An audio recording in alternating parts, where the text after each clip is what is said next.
আজ ছিল নীলষষ্ঠী আর ছিল আজকে আয়ুষের স্কুলের নববর্ষ সেলিব্রেশন।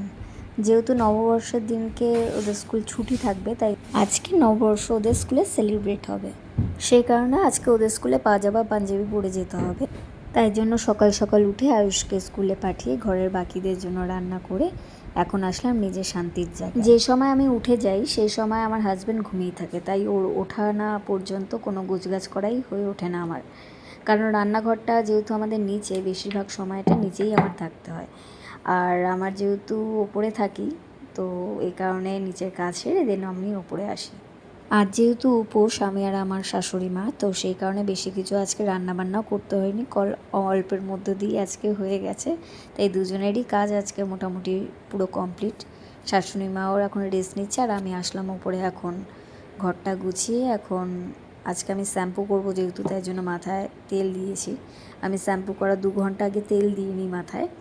আর জানো তো, শ্যাম্পু করার আগে তেল দিলে চুলটা আমার ভীষণ সিল্কি সিল্কি লাগে।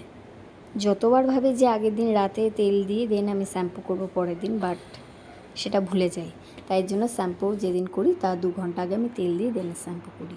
তোমরা কারা কারা আমার মতন এরকম করো কমেন্টে অবশ্যই জানিও। এই হলো আমার শান্তির জায়গা, যেটা মোটামুটি গোছানো এখন কমপ্লিট। স্নান করে নিয়ে এখন করে নেবো একটু স্কিন কেয়ার।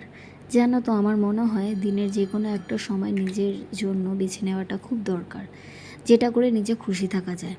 সেটা যেমনই কাজ হোক না কেন, যেমনই শিল্পকলা হোক, তো নিজের জন্য সময় বের করে নিজেকে একটুখানি প্যাম্পার, নিজের একটু টেক কেয়ার করাটা আমার মনে হয় খুব দরকার। আমি এখন যে টোনারটা অ্যাপ্লাই করছি সেটা জানো তো হোমমেড, মানে আমি ঘরে বানিয়েছি।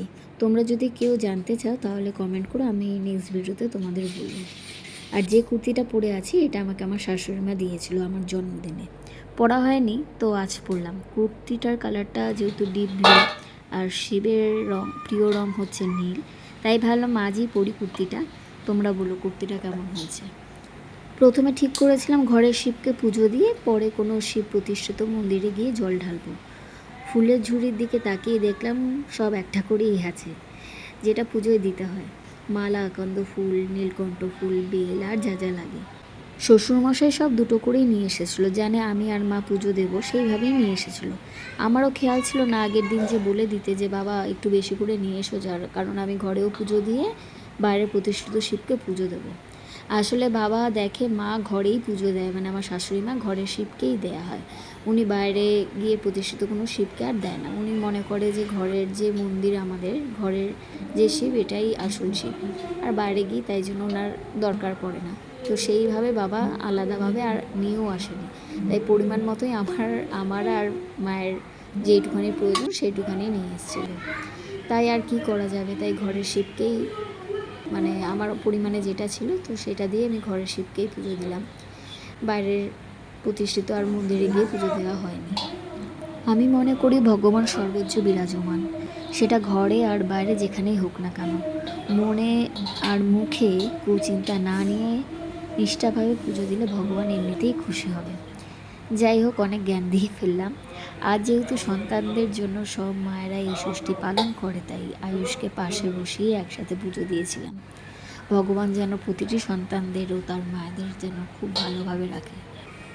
এই বেল ফলটা জানো তো আমাদের নিজেদের গাছের, পুজোর সময় আমাদের কোনোবারই ফল কিনতে হয় না, নিজেদের গাছ দিয়ে নিয়ে ভগবানের চরণে দেয়া হয়। আজকের দিনে মোমবাতির বদলে যদি ঘিয়ের সাথে সাথে মাটির প্রদীপ জ্বালানো হয় তাহলে জানো তো এটা খুব ভালো। কারা কারা আমার মতন এরকম ঘিয়ের প্রদীপ জ্বালিয়েছিলে অবশ্যই কমেন্ট করো। তো আজকে যেহেতু নীলষষ্ঠীটা বাচ্চাদের জন্য, তাই আমি প্রথমে পুজো দিয়ে আমি আমার কাজটা পুরোপুরি করে তারপর আমি ওকে ডেকে নিয়েছিলাম যে আমার কাছে আয়, আমার কাছে এসে এখানে পুজো দে। তো অনেকবারই ডাকার পরে তো ওর মনে খেলতে ব্যস্ত, তারপরে লাস্ট টাইম ডাকার পরে তারপরেও আমার কাছে এসেছিল। এ পাপা এদিকে শোন, বসো, না বসো, নমো করো, ঠাকুর নমো করো, নমো করো। আর ঠাকুর ভালো রেখো, এই যে শিব ঠাকুরকে ভালো রেখো। ধরো,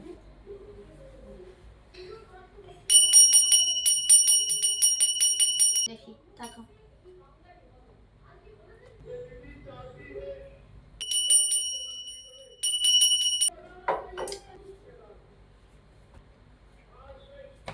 যাও।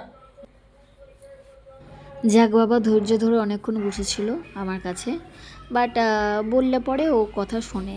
যে পুজোর ব্যাপারে আমি ওকে যতবারই আমি ডাকি বা কোনো কারণে আমি বলি ঠাকুরের সামনে আসতে, ও সত্যিই আসে। এটাতে কোনো হেজিটেট বা বিরক্তিবোধ করে না। একটু কথা শোনে না, 2-3 বার বলতে হয়, বাট চলে আসে। তো পুজো সেরে আমি তারপর আর খাইনি। আমি অনেক পরে খেয়েছিলাম, কারণ যখন আমি জল ঢেলেছিলাম তখন ওটা বেলা 4টে-5টে বাজে। তারপর আমি শুধু জলই খেয়েছিলাম, আর আমি ফল টল কিছু খাইনি। তারপর ভেবেছিলাম আয়ুষকে দুপুরে খাইয়ে তারপর হয়তো কিছু একটা খাবো, কিন্তু আর খাওয়া হয়নি। ওকে খাইয়ে আমি একটুখানি শুয়েই পড়েছিলাম। তারপর আবার সন্ধ্যেবেলা উঠে সন্ধ্যা ফন্ধ্যা দিয়ে একেবারে ফল টল কেটে নিয়ে এসেছিলাম এখন ওপরে। এখন আয়ুষের স্কুলের হোমওয়ার্ক ডায়েরিটা চেক করছিলাম যে কি দিয়েছে না দিয়েছে, কারণ পরপর 2 দিন ছুটি আছে। তো এই কারণে কিছু টাস্কও দিয়েছিল, তো সেগুলোই এখন করাচ্ছিলাম। আর সাথে ওর খাবারটাও নিয়ে এসেছিলাম, আমার ফল টলও নিয়ে এসেছিলাম, ওকেও খাওয়াচ্ছিলাম আর আমি নিজেও খাচ্ছিলাম। তো আজকের দিনটা আমার এরকমই কাটলো। আর তোমাদের কেমন কাটলো অবশ্যই আমাকে কমেন্ট করে জানিও।